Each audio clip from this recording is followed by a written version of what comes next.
Okay, this is projection, big projection style TV teardown. Brown boards.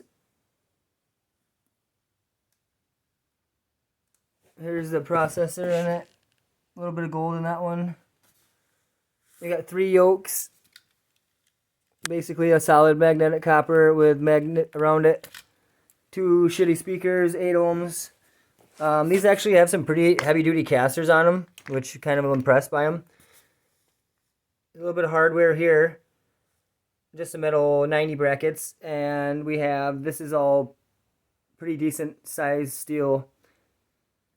I mean, there's all kinds of brackets and stuff that you could be using in here. TV mounts, all kinds of stuff you can make.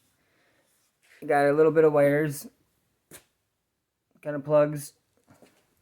And then we have the bulbs here. These are like 250 bucks. Back in the day, I had one of these things, and most of the time when I take these apart, they are all fine. So, kind of neat. They got some cool lenses in them and